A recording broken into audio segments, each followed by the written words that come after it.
कोई बाभन, ठाकुर, छत्री, यादव, कोई हो, कर्म सब पर है किसी धर्म में ऐसा इतना विशाल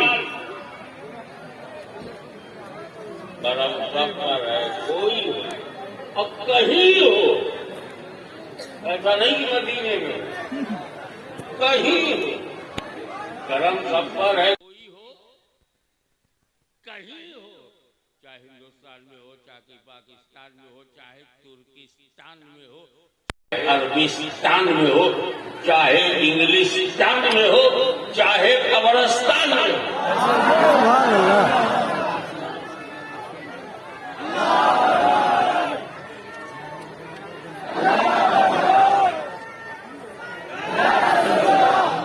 जो नारा लगाए पहले खड़ा हो जाए ताकि हम शक्ल को देखते। माशाअल्लाह लगा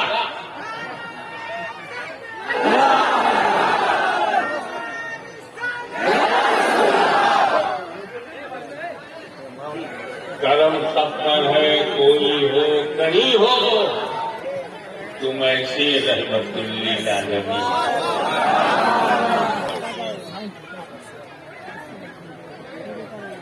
अगर हुजूर सल्लल्लाहु अलैहि वसल्लम का कर्म सब पर है तो पूरा मक्का मुसलमान क्यों नहीं हुआ?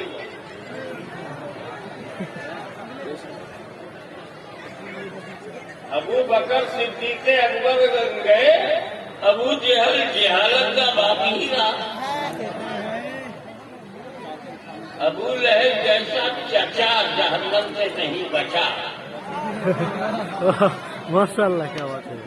तो जब सब पर कर्म था तो ये रह कैसे गए?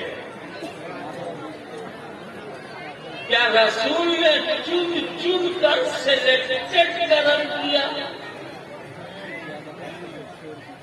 मेरा नबी किसी देश का नेता नहीं है जो सेलेक्ट करे, चमचों को इकट्ठा करे। वो नेता नहीं, महबूब है, मतलूब है, मंसूस है। आप ऐसा करें, आप पैर से बोले, हाथ से बोले, मुंह से ना बोले, हाथ से चलाओ, मारो, पीटो, आवाज ना। ऐसे ये कुछ नेता लोग हम लोग को मारते हैं, आवाज नहीं आती। सीखो, मुंह से मत बोलो। अच्छा मर्जी हो गए तो औरतों को शौक लो।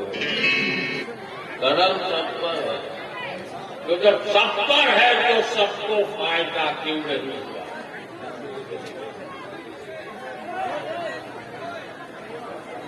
सब लाभार्थी क्यों नहीं हुए? सबको फायदा क्यों नहीं हुआ? अबू बकर जन्नत में, अबू जहल जहन्नम में, और कर्म सब पर है। अब आपको कैसे समझो? मुझको बहुत ऊंचाई पर बैठा दिया गया और आप नीचे बैठे हो तो जरा गैप लंबा है, कैसे समझो? ऐसे समझो किसान भाइयों, मजदूरों, सुन्नी गरीबों, ऐसे समझो पानी बरसाता टूट के बैठा, क्षमा जामा दिन भर 4 बजे शाम को बंद हुआ तो खास साहब अपने घर से बाहर निकले तो देखा सड़क के गड्ढे में थोड़ा सा पानी है। आगे बढ़े, अरे पोखरे में तो उससे ज्यादा पानी। जब आगे बढ़े तो देखा यार नदी में पानी बह रहा है, और जब समंदर के किनारे पहुंचे हिंद महासागर को देखा, अरे वही पहाड़ी पे चढ़ गया। पहाड़ी की चोटी पर गया तो देखा एक बूंद पानी नहीं। तो वहीं से बोला, मिस्टर बादल, मुंह देख के बरसते हो क्या? क्यों? गड्ढे को थोड़ा सा पानी दिया, पोखरे को ज्यादा पानी दिया, बड़े तालाब को और ज्यादा पानी दिया, नदी को उससे ज्यादा दिया, समंदर को सबसे ज्यादा दिया, भाई पहाड़ी को एक बूंद नहीं दिया।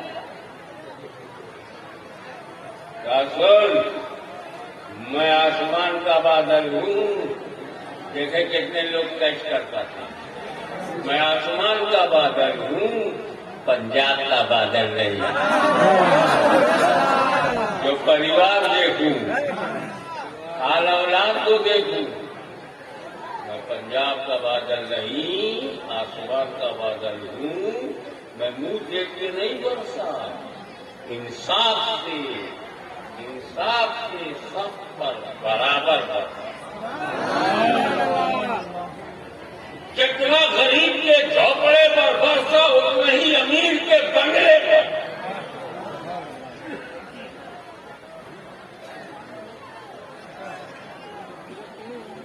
जितना में सड़क पर बरसा, उतना ही गड्ढे पर, उतना ही पोखरे में बरसा, बराबर। उतना ही नदी में बरसा, उतना ही समुद्र में बरसा, उतना ही पहाड़ी में बरसा। मेरे बरसने में फर्क नहीं, इनके लेने में फर्क है।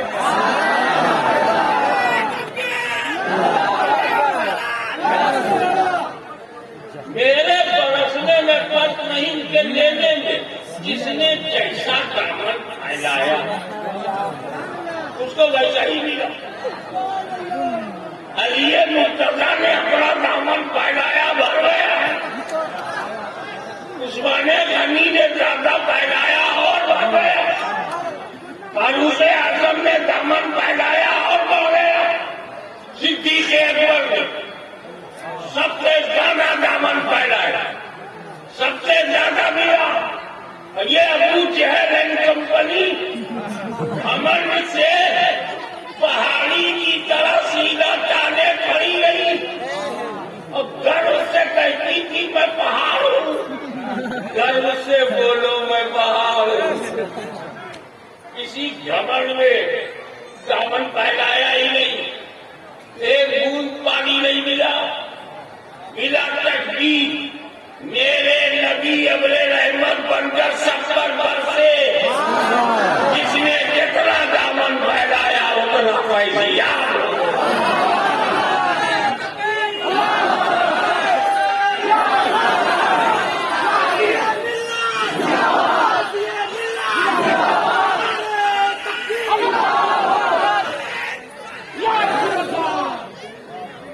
स्टेज से नारा न लगाया गया, क्योंकि जज्बा तो है। जो स्टेज पर बैठे हैं उनमें भी तस्लीयत की गर्मी है, एक्साइटमेंट तो उन्हें भी होता है ना। जोश खड़े हो गए, नारा लगाया, कोई हर्ज नहीं। लेकिन मुझको डर लगता है, डर को ये न कहे कि स्टेज पर नारा लगाने में कुछ फिक्सिंग है क्या? जहाँ नारा लगा, वो जो यहाँ स्टेट पर सेलेक्टेड हजरात बैठे, इनमें सुनियत की गर्मी है तो नारा लगाया ना। लेकिन ये हजारों लाखों लोग जो मेरी सभा में मौजूद है, हर नौजवान के सीने में इसके रसूल की गर्मी है।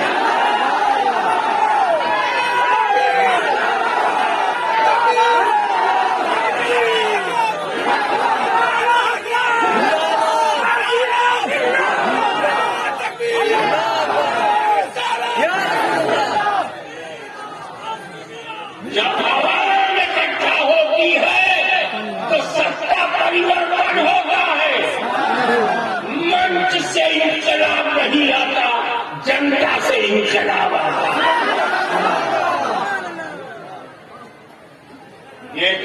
हैं चले जाते हैं, 5 साल के मेहमान होते हैं, लेकिन भारत का नागरिक कल भी था, आज भी है, और जब तक आजाद का हिंदुस्तान है, भारत में मुसलमान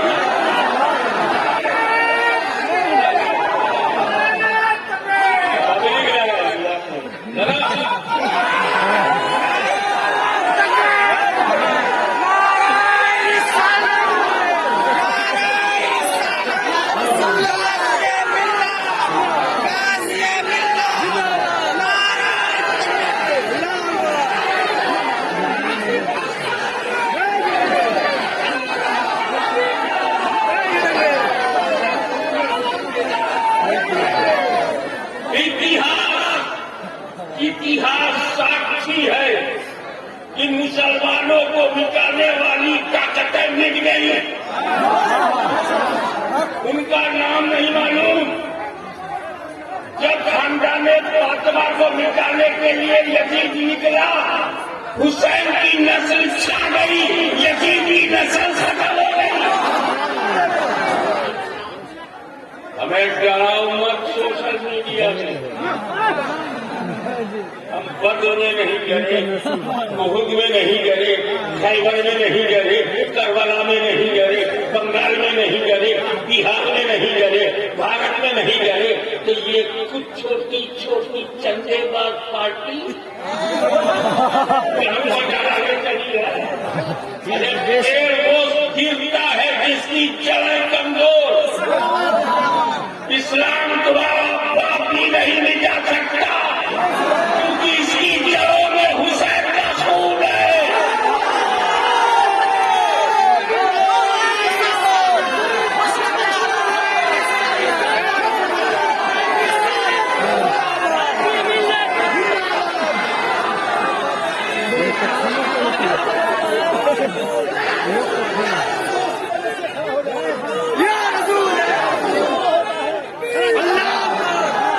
रसूल का खानदान को मिटा न सके, रसूल का खानदान को मिटा न सके, मुसलमान कैसे मिटावे? इसीलिए आज भी चैलेंज करता है, जब फातिमा ज़हरा का खानदान रहेगा, भारत के मुसलमान रहेगा।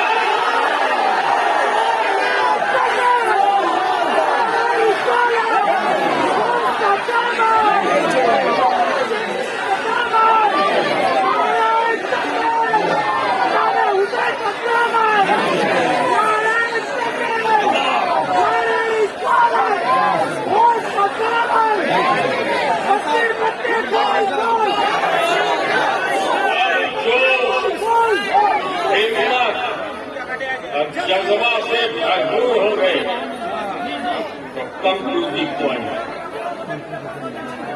मैंने जो आज पढ़ी है उसमें 2 कारणों का जवाब है। अभी इस पॉइंट ऑफ व्यू से इस दृष्टिकोण से भी तो देखा करो। इन्ना अरसलना बाबा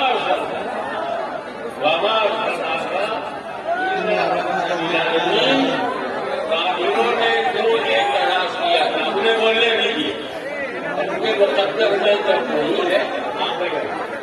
और एक विधानी से जो बोलते उन्हें बोलने दें। आप चुप न करें, चुप कराना बंद करो भाई, चुप मत कराओ। एक चुप करा रहे हैं आप लोग, वॉलंटियर बैठ गए, चुप मत कराओ।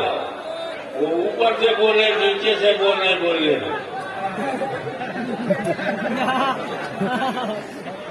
वो सवाल नहीं, हवा है, चाहे कहीं से निकल जाए।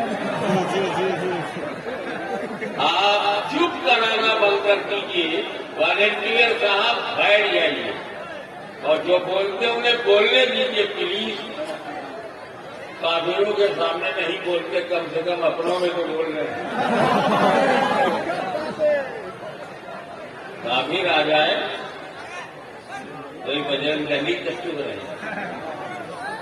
अली अली करने वालों के सामने बोले, ठीक है बोलो। पत्थर जैसा हो गया वैसे चुप कराना बंद कीजिए प्लीज। मैं देख रहा हूं, मुझे नजर आ रहा है कि कुछ लोग इंतजाम में लगे हैं, छोड़ दीजिए। वो गाड़ी जा रही है, जगह बना रही है, और आप बोलेंगे तो मुझे बहुत अच्छा लगेगा। आप डिस्टर्ब करेंगे, मुझे बहुत अच्छा लगेगा। क्यों? मुझे रेस्ट मिलेगा। In this condition, rest is the best policy.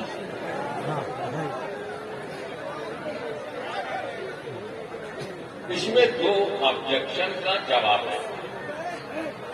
एक अबू जहल एंड कंपनी का कहना था कि तुम रसूल नहीं हो, अल्लाह के भेजे हुए नहीं, लस्ता मुरसला। क्या बोलता था? तुम भेजे हुए नहीं। अजीब भेजा था उसका, ये अल्लाह के भेजे हुए को नहीं करता। लस्ता मुरसला,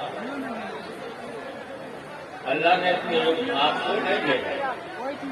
तो उनका मेरों का जवाब है अरसलना का,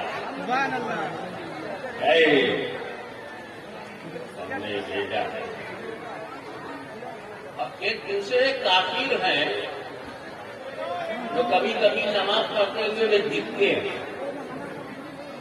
उन्होंने कहा नहीं, रसूल को हैं, नो डाउट कि ये रसूल है, अल्लाह का भेजा हुआ बंदा है, लेकिन हमारी तरह उनका जवाब दिया, हमें क्योंकि अपनी बीवी बच्चों के लिए भी रहमत नहीं है, ये तो रहमत लिल्लामीन है, मेरी तरह कैसे होगी? तो रहमत बनाकर किसने भेजा? भेजना जानते, भेजना बहुत बोलते हो। चिट्ठी भेजी, अब्बा को रुपया भेजा, कई आदमी भेजे, भेजा भेजी भेजे बोलते हो ना, ये भेजना तुम्हारे भेजे में आ जाए तो आज समझ में आ जाए। भेजना जानते हो? भेजने के लिए 3 बात का होना जरूरी है। अगर 3 में से एक भी कम हुआ और नहीं भेज सकते, असंभव। 3 बात होना जरूरी है। नंबर 1, भेजने वाला। भेजने वाला नहीं है तो कौन भेजेगा? दूसरा, आने वाला। आने वाला नहीं तो क्या भेजोगे? तीसरा, पाने वाला।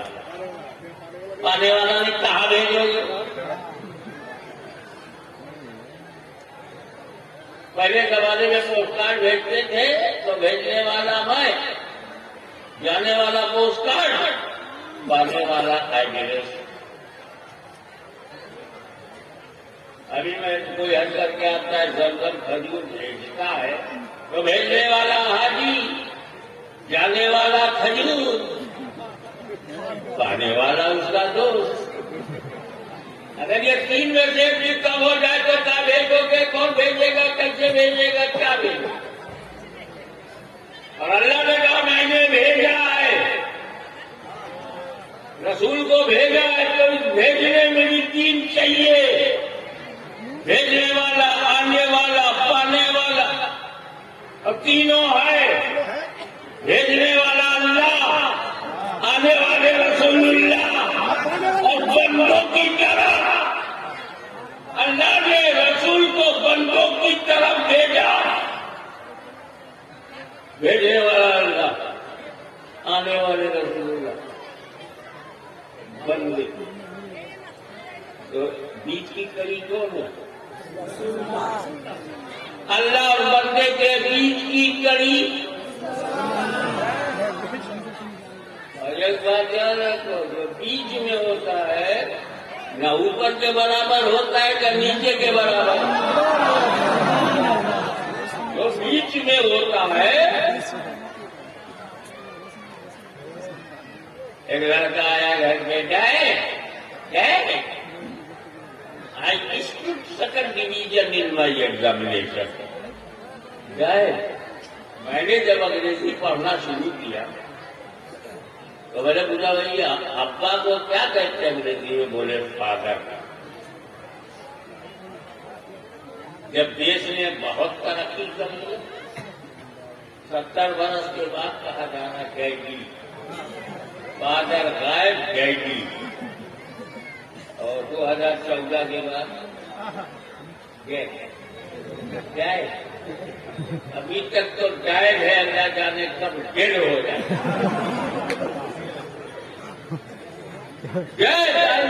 सेकंड डिवीजन हमारे घर का उर्दू बोलने वाला बच्चा आया, हे अब्बा हम सेकंड डिवीजन पास हो गए। और काशी नगर का रहने वाला, पिताजी मैं अपनी परीक्षा में 2वीं श्रेणी में उत्तीर्ण हुआ, मतलब सेकंड डिवीजन पास। आप लोग ईमानदारी से बताइए, क्या सेकंड डिवीजन फर्स्ट डिवीजन के बराबर है? क्या सेकंड डिवीजन थर्ड डिवीजन के बराबर है? क्यों?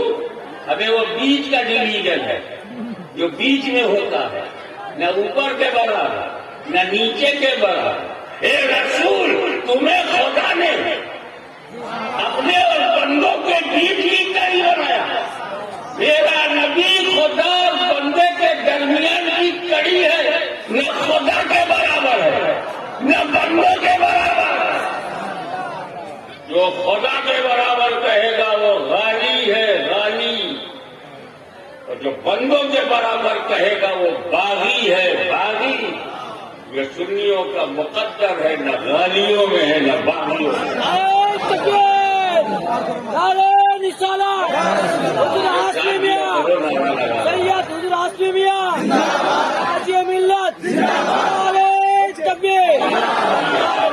नारे रेसाना ताकि मैं भी हिस्सा दूं। और बीच वाले की एक क्वालिटी और बताऊंगा। ये बीच वाली उंगली ऊपर वाली से डायरेक्ट मिलती है।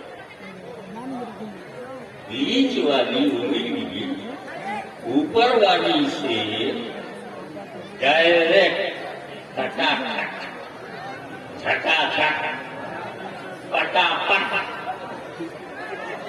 मिलती है। बीच वाली उंगली ऊपर वाली से डायरेक्ट मिलती है ना, पर नीचे वाली उंगली ऊपर वाली से मिलना चाहे तो जब तक बीच वाली से न मिले ऊपर वाली से मिल नहीं सकती। हे रसूल, आप खुदा से डायरेक्ट मिल सकते हैं, लेकिन बंदा अगर अल्लाह से मिलना चाहे तो जब तक रसूलुल्लाह से न मिले अल्लाह से मिल नहीं सकता।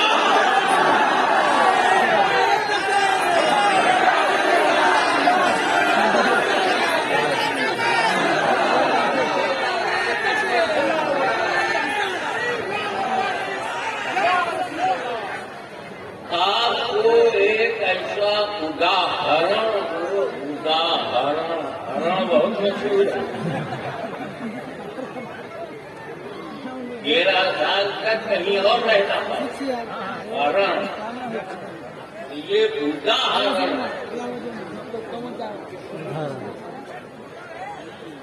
ऐसा उदाहरण दे रहा हूं कि हिमालय अपनी जगह से हिल सकता है, गंगा उल्टी बह सकती, मेरे उदाहरण को कोई हिला नहीं।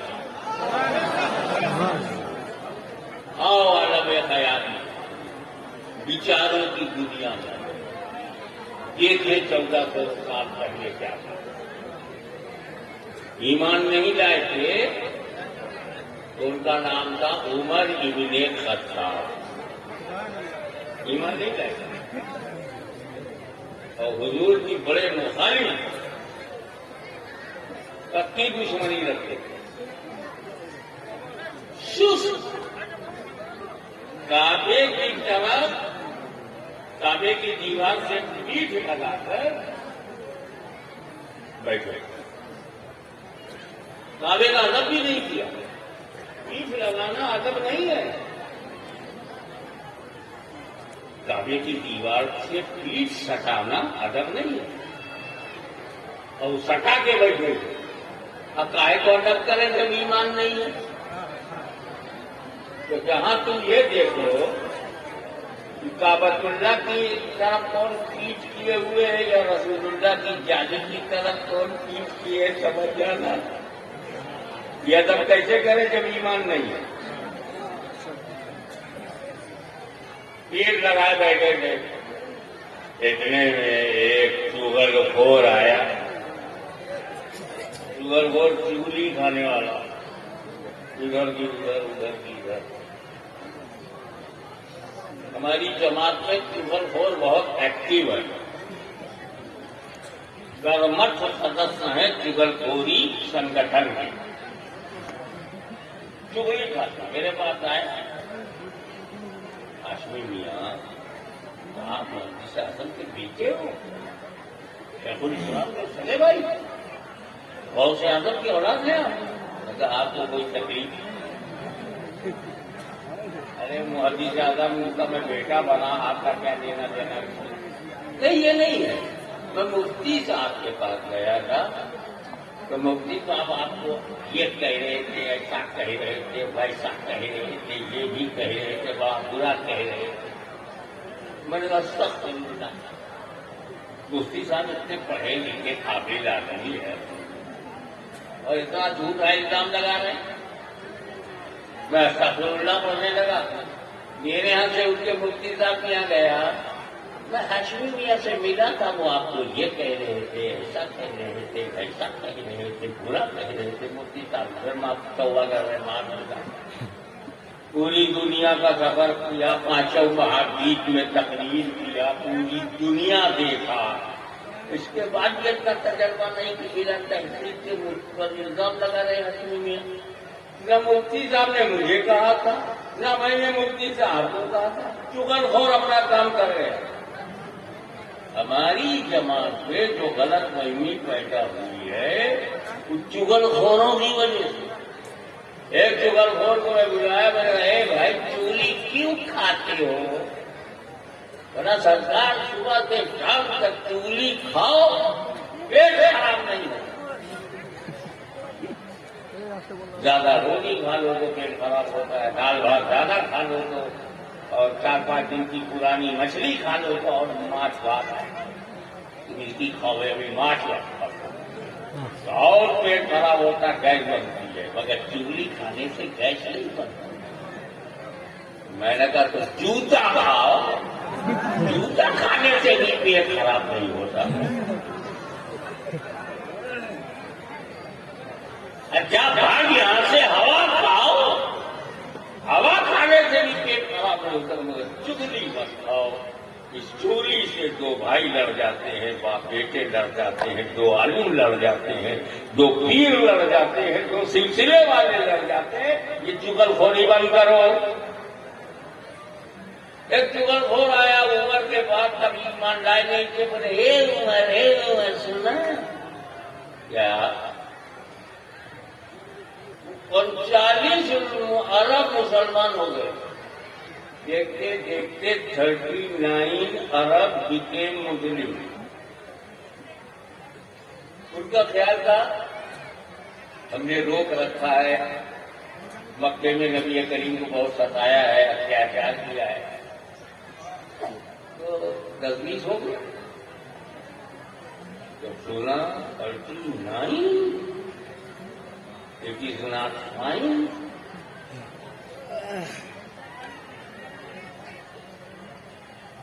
गुस्सा बिहार की बोली में अगिया बैसार, आग लग गई। आंख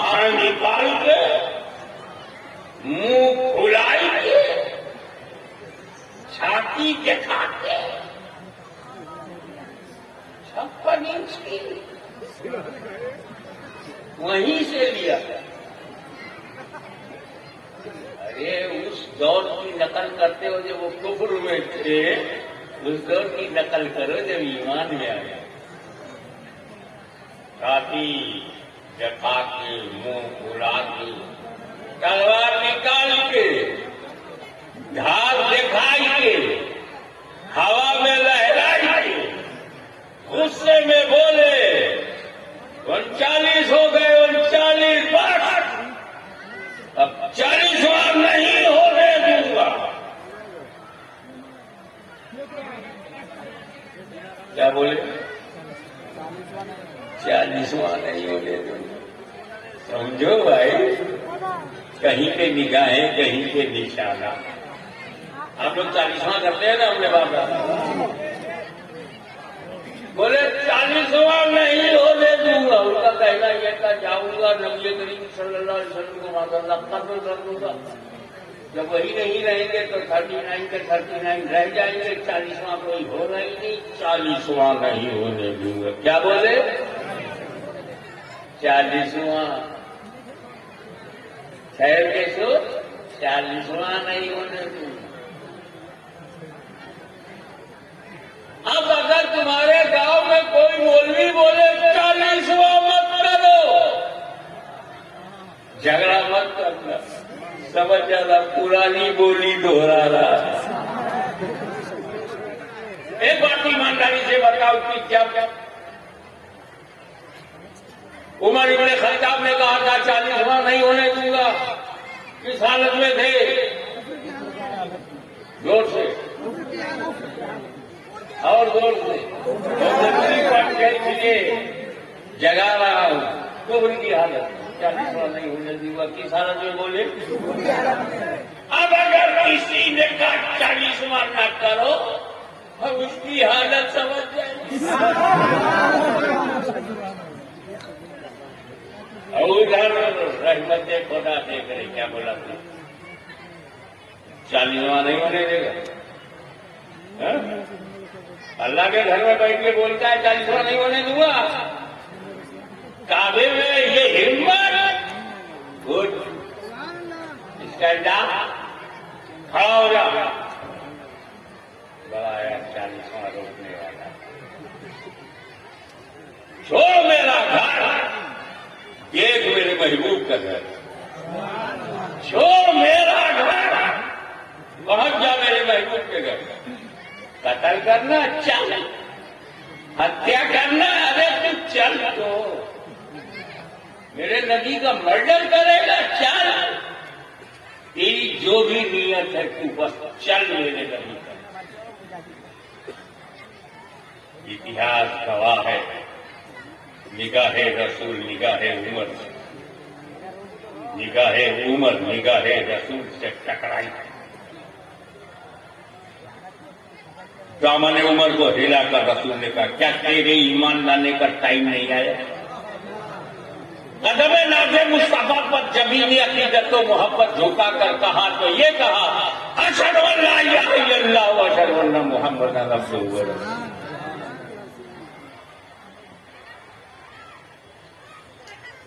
गए थे 40वां रोकने, खुद ही 40वें मुसलमान हो गए। इसीलिए हज़रत उमर को मुतबर्रिर 40 की अगर पूरा करने वाला ये भी रखा है।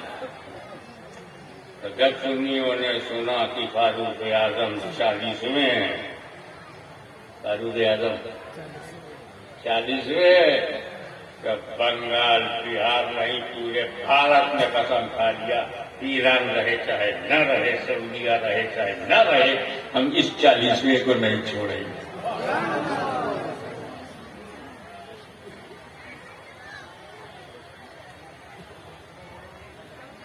अब एक बार बताओ, अल्लाह कहाँ मिला उमर को? अल्लाह के घर में मिला, रसूलुल्लाह के घर में मिला। पोल खुल गया। पहले आलम ख्याल में बड़े अदब से अर्ज किया सरकार अब तो आप हजरत उमर है, आका उमर है आप, अब आप अमीरुल मोमिनीन होंगे, खलीफतुल मुस्लिमीन होंगे, इंतखाबी रहमतुल लिल आलमीन। ये बताइए आपको अल्लाह मिला का? छोटा सवाल, सरकार छोटा सा जवाब। या फारूक आजम आपको अल्लाह मिला का? बोले सुन, मैंने काबे पे कब्जा किया, अल्लाह नहीं मिला, और तुम तो हदीस पर चूमते हो, मैं तो चाटता था, कोई रोकने वाला नहीं था। और जब मैं कुफ्र की हालत में था तो बड़ा वो था, वो क्या बोले, बहुत वो। ऐसे समझ जाओ, अबू जहल बहुत बड़ा गुंडा था ना, मक्के के सबसे बड़े गुंडे का नाम क्या है? अबू जहल। वो भी इनसे डरता था, ये बड़े वो थे। खुदा नहीं मिला, मुत्ता पे कब्जा, खुदा नहीं मिला, हकीम पे कब्जा, खुदा नहीं मिला, मकाम इब्राहिम पे कब्जा, खुदा नहीं मिला, काबे पे कब्जा, खुदा नहीं मिला। जब दामने मुस्तफा मिला तो खुदा मिला।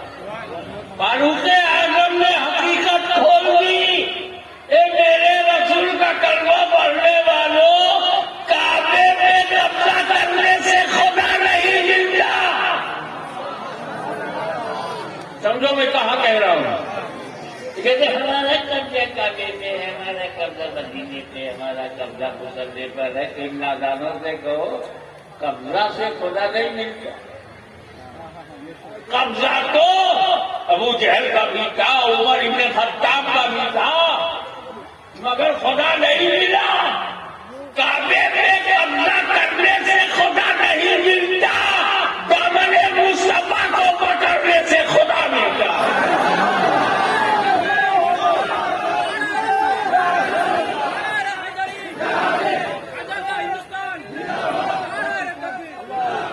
अब आगे की बात यह है कि जब अल्लाह ने चाहा उमर इब्न खत्ताब फारूक आजम बने, जब खुदा ने ये चाहा उमर हजरत उमर बने,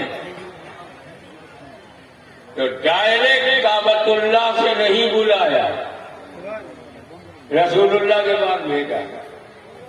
तो जब सहाबी रसूलुल्लाह के बगैर अल्लाह तक नहीं पहुंचा तो वहाबी रसूलुल्लाह के बगैर अल्लाह तक कैसे पहुंचेगा?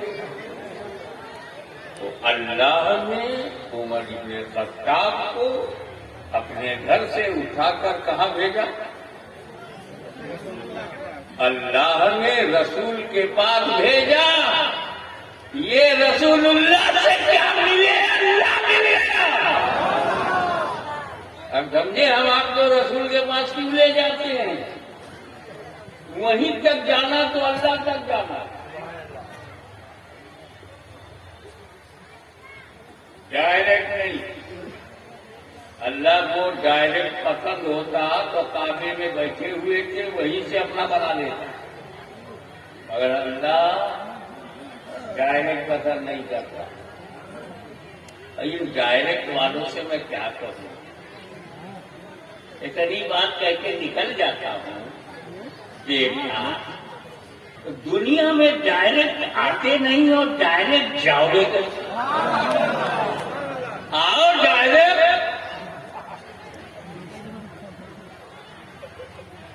बगैर अब्बा के तेरा डब्बा नहीं बनेगा। वसीला अब्बा और अकेला अब्बा क्या कर लेगा? और करो तो मेरे दुनिया में आने में मेरे अब्बा, उनके आने में उनका अब्बा, अब्बा अब्बा के अब्बा के अब्बा के अब्बा के अब्बा के अब्बा, उनके अब्बा, उनके अब्बा, उनके अब्बा। फजीर तक बोलूं तो शायद हजरत आदम तक पहुंचूं। और ये एक साइड है वसीले का, दूसरा अम्मा। अम्मा ना हो तो अकेला अब्बा क्या करेगा? तो फिर अम्मा भी कैसे आती जब तक उसकी अम्मा की अम्मा की अम्मा की अम्मा की अम्मा फजर तक बोलूं तो हजरत हवा तक पहुंची। एक 6 इंच का बच्चा इतना वसीला जाएगा डायरेक्ट।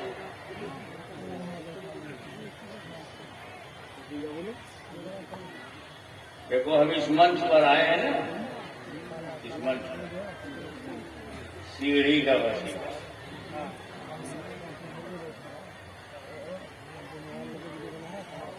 डायरेक्ट कौन आ सकता है? बंदर, वहीं से जंप मारे आ जाए। भाई हम लोग इंसान हैं, बंदर नहीं है। जाओ बंदर वाली जमात में, ये समझा रहे हो।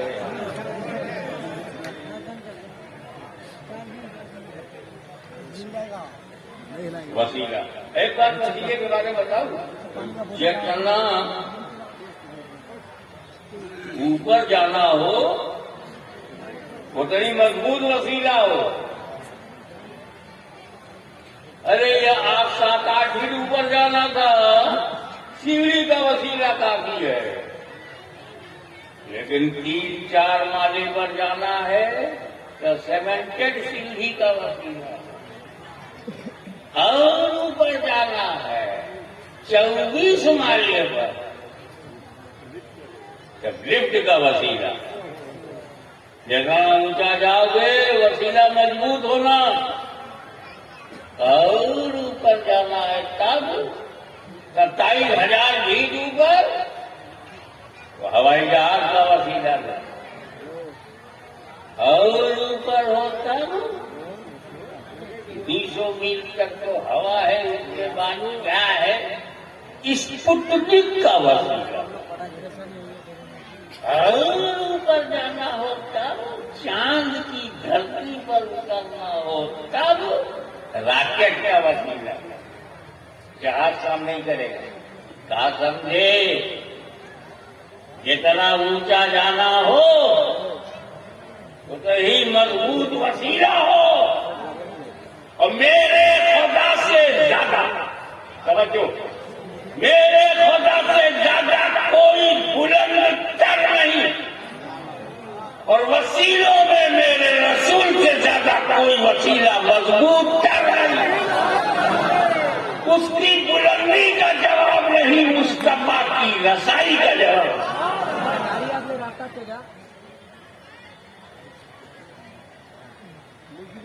ये तो हो गया अरसल्ला का इल्ला रहमतन लिल आलमीन, वमा अरसल्ला का इल्ला रहमतन लिल आलमीन।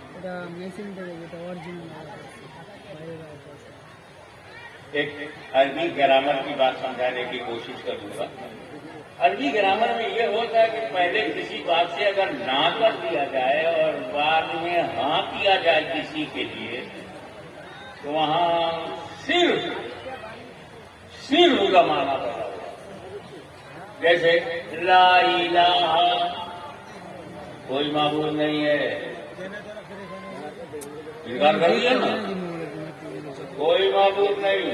धरती माबूद नहीं, गगन माबूद नहीं, आकाश माबूद नहीं, जानवर माबूद नहीं, पशु माबूद नहीं, जो दूध दे वो माबूद नहीं, जो दूध न दे वो भी माबूद नहीं, दरिया माबूद नहीं, पहाड़ माबूद नहीं, कोई भी टाइगर माबूद नहीं, कोई शेर माबूद नहीं, कोई चीता माबूद नहीं, कोई भी माबूद नहीं। ला इलाहा, कोई माबूद नहीं।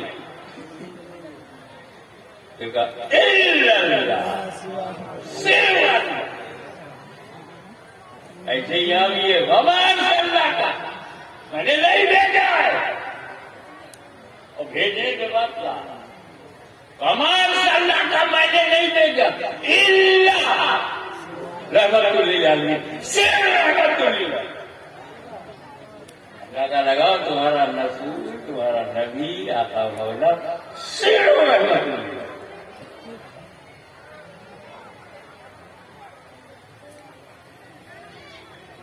ये मोहब्बत भरी दुनिया है। भारतवर्ष की ये विशेषता है, इसका खूबी है, इसका खूबसूरती है भारत की।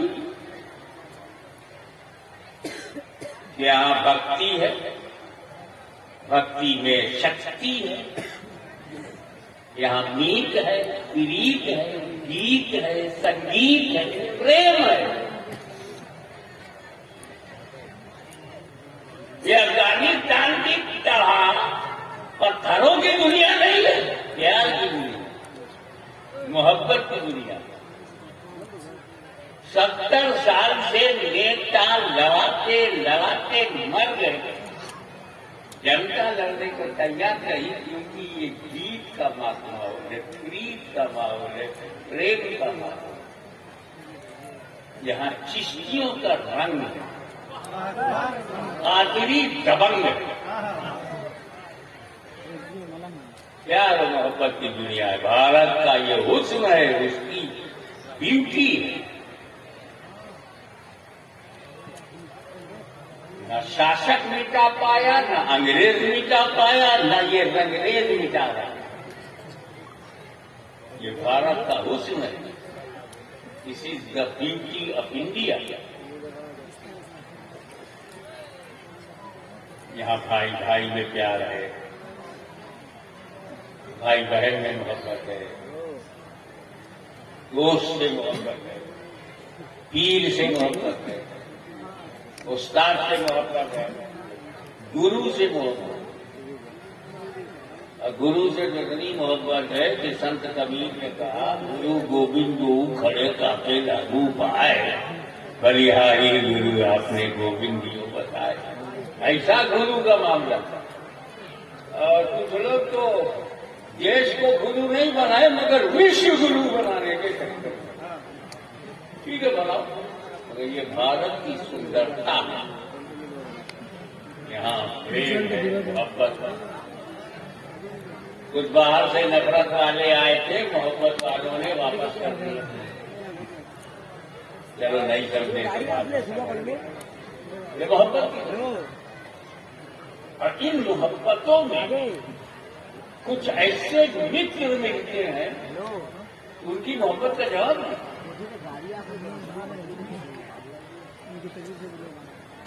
लेकिन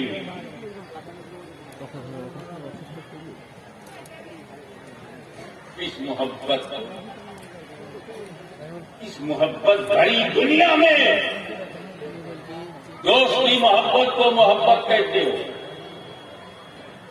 भाई की मोहब्बत को मोहब्बत कहते हो,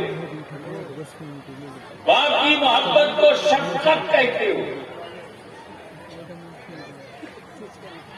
बीवी की मोहब्बत को मोहब्बत कहते हो, औलाद की मोहब्बत को मोहब्बत करते हो। लेकिन इन्हीं मोहब्बतों में एक अलग मोहब्बत है, मां की मोहब्बत। मां की मोहब्बत, मां से ज्यादा मोहब्बत करने वाला पूरे बंगाल में तुझे नहीं मिलेगा। मां से ज्यादा मोहब्बत करने वाला पूरे भारत में नहीं मिलेगा। मां से ज्यादा मोहब्बत करने वाला परिवार में नहीं मिलेगा। इसीलिए सबकी मोहब्बत को मोहब्बत कहते हो, और मां की मोहब्बत को मोहब्बत नहीं कहते। ममता, मदरहुड, ममता। हमारे यूपी में तो ममता नहीं है, हमारे पास घर में भी है और प्रदेश में भी है। मां की मोहब्बत को मोहब्बत नहीं, ममता का एक अलग लफ्ज बनाया गया मां की स्पेशल मोहब्बत को बताने के लिए। वेरी वेरी स्पेशल मोहब्बत, दैट इज ममता।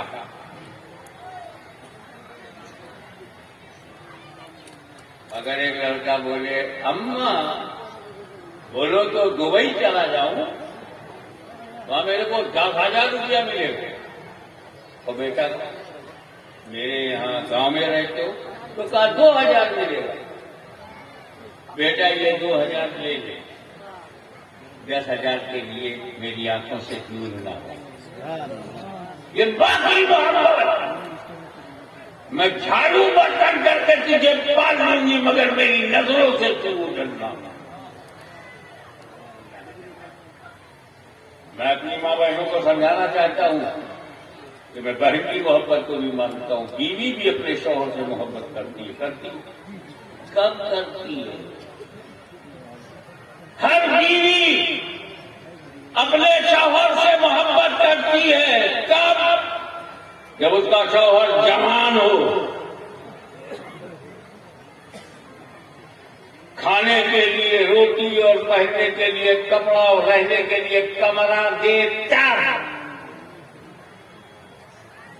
उसका मेंटेनेंस को ले, तब दाना पानी खिलाए पिलाए, तब कपड़ा लाकर दे, तब बीवी मोहब्बत करती है।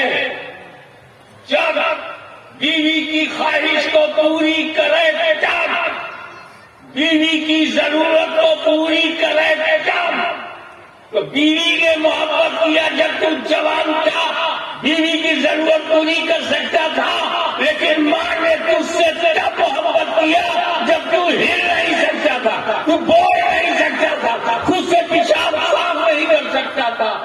एक दिन का बच्चा, एक हफ्ते का बच्चा अपना कुछ नहीं कर सकता, पेशाब पैखाने से बच नहीं सकता, तब किसने बचाया? वो मां।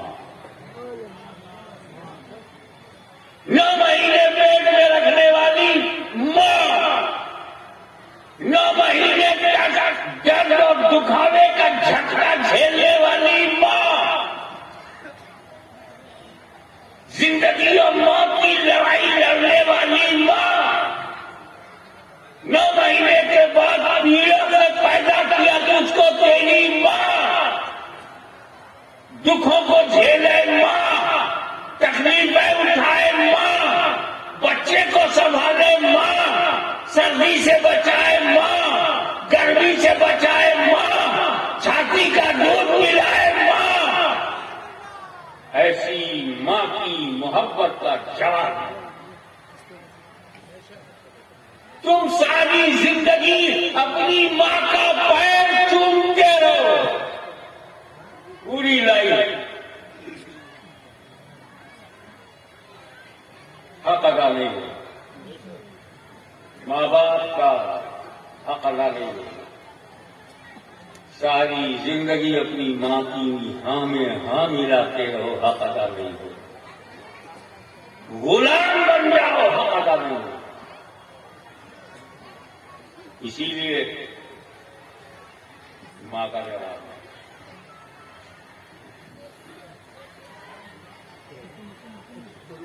एक सहाबी ने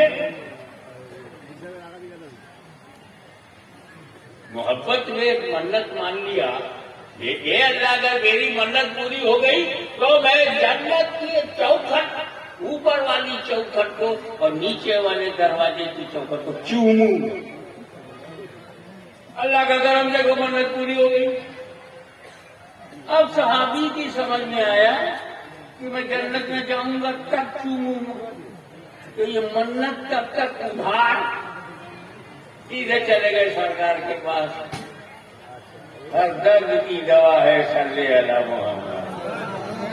नबी के पास गए कि या रसूलल्लाह, मैंने एक मन्नत मानी थी कि जब पूरी होगी तो जन्नत के दरवाजे का ऊपरी चौखट और नीचे वाली चौखट को चूमूंगा। अब जन्नत में जाऊं कैसे, चूमू कैसे? तो सरकार मुस्कुराए और पूछा, क्या तेरे घर में माँ बाप हैं?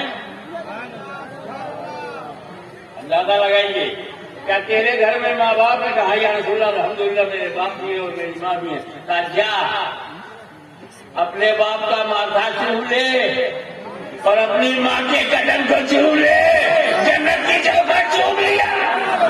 नारे तकबीर, नारे निसालत, मसलक आला हजरत।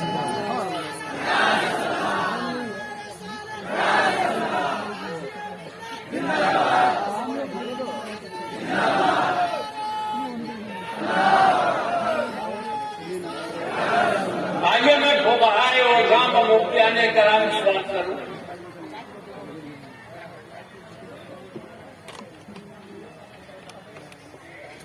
कि मजार को चूमना कैसा है।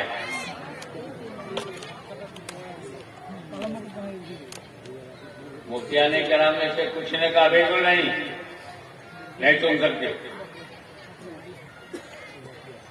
कुछ मुफ्तियाने कराम ने कहा नहीं सुन सकते अगर वो वली है।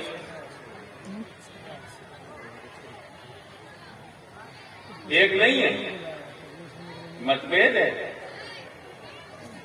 गौसे आजम की कब्र चूमने में नहीं चूमना चाहिए, नहीं चूम सकते हो। गरीब नवाज की कब्र को नहीं चूमना चाहिए, नहीं चूम सकते हो। एक नहीं है, कोई मना कर रहा है।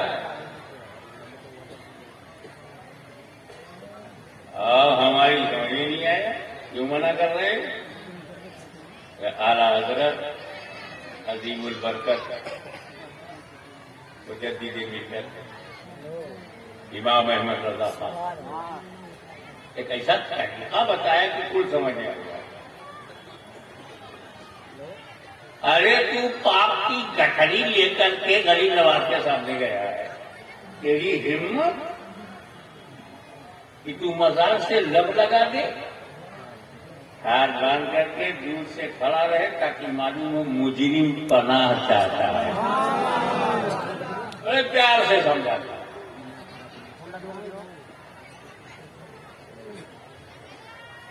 मैंने एक बीच का रास्ता निकाला कि जो लोग कब्र चूमने को मना करते हैं वो भी खुश हो जाए और जो चूमने को जायज कहते हैं वो भी खुश हो जाए। मैंने बीच का रास्ता निकाला। अबे खबर मत चूम, गला भुगा दे, गला चूम ले, वो खबर थोड़ी है। गला भुगाया तो गला चूम लिया, गला को खबर है नहीं, खबर है। वो भी खुश, ये भी खुश, मैं भी खुश। हमारा मतलब कहने का सिर्फ इतना है, कहाँ गौसे आजम, कहाँ गरीब नवाब, कहाँ मखदूम अशरफ, चूमने में इख्तिलाफ। लेकिन एक नहीं, सारे के सारे मुफ्तियाने किराम, सारे के सारे फुकहा, सारे के सारे उलमाए दीन का इत्तेहाद है, इत्तेफाक है, एक मत है कि बेटा अपनी माँ की कब्र को चूम सकता है। सोचो, गौसे आजम की कब्र चूमूं कि न चूमूं, मगर अम्मा की का चूमो। आला हज़रत कहते हैं चूमो, जो हराम कहते हुए कहते हैं चूमो माँ की। माँ बाप की कब्र को कच्ची है तब चूमो। अंदाजा लगाओ कि औलाद के लिए माँ बाप क्या है।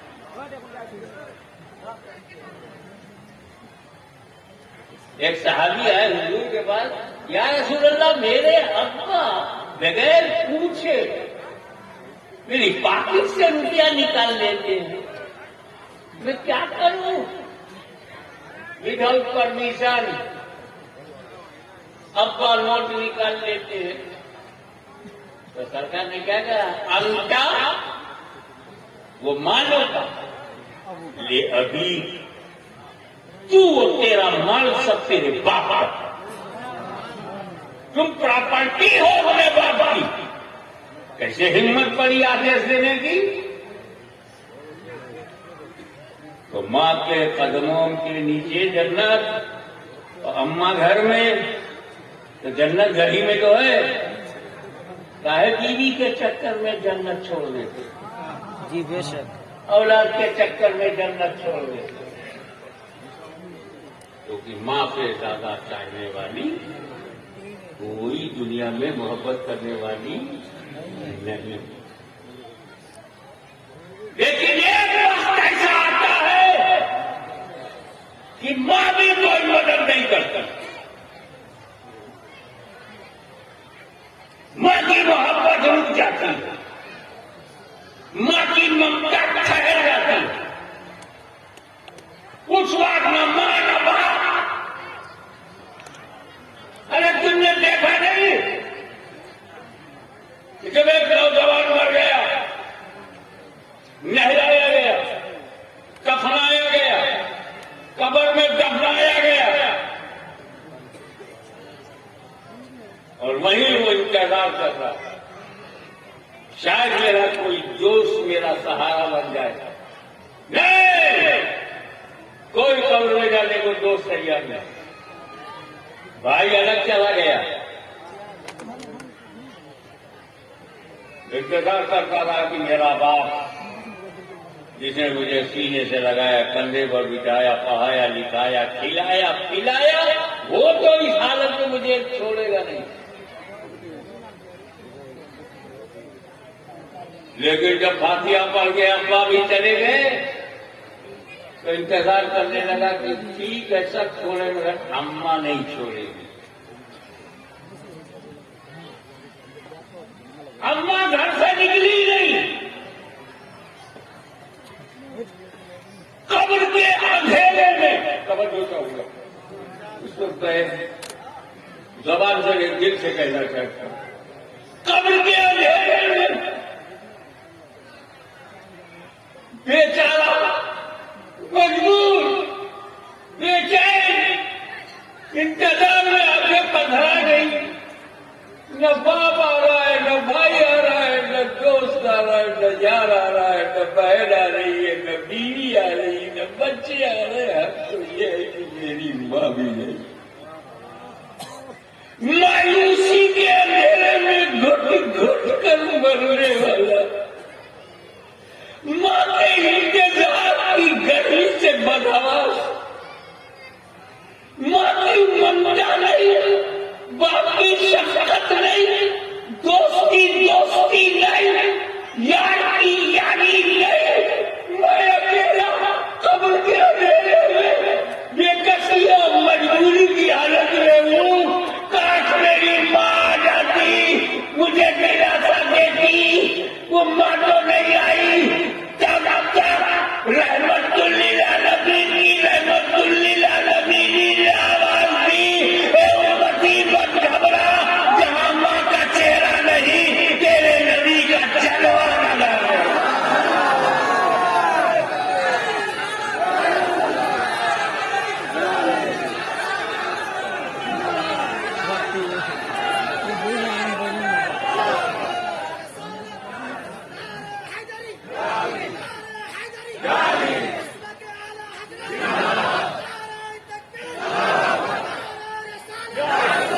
वो तुम्हारा बाप था, तुम्हारी माँ थी, उसकी सीमाएं घर तक थी, मगर मैं रहमतुल लिल आलमीन हूँ और मैं तुम्हारी जान से ज्यादा करीब हूँ। अन्नबी औला बिल मोमिनीना मिन अनफुसिहिम, नबी मोमिन की जान से जैसे ही उम्मती बेजान होने लगा तो मोमिन की जान से जो करीब था उसने अपना चेहरा दिखाया। इधर फरिश्ते ने पूछा, मा कुंता तक़ूलु फी हाज़ा रजुल, तुम इस आदमी के बारे में क्या कहा करते थे? उधर मदीने वाले का जलवा सामने, उम्मती माँ को भूल गया, बाप को भूल गया, सारी दुनिया को भूल गया और जलवे रसूल में नहाने लगा। ऐसा रसूल जो हमें बंगाल में भी न छोड़े, जिंदगी में भी न छोड़े, जवानी में भी न छोड़े, बुढ़ापे में भी न छोड़े, और जब सारी दुनिया छोड़ दे कब्र में तो कब्र में न छोड़े। वो रसूल जिसने हमें दुनिया में नहीं छोड़ा, कब्र में नहीं छोड़ा, हश्र में नहीं छोड़ेंगे, जन्नत में नहीं छोड़ेंगे, तो बंगाल का मुसलमान कसम खाता है हम अपनी जान दे देंगे मगर रसूल को नहीं छोड़ेंगे।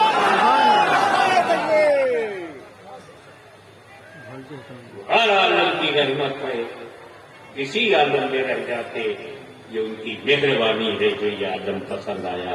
वाक़िअ दावाना अल्हम्दुलिल्लाहि रब्बिल आलमीन।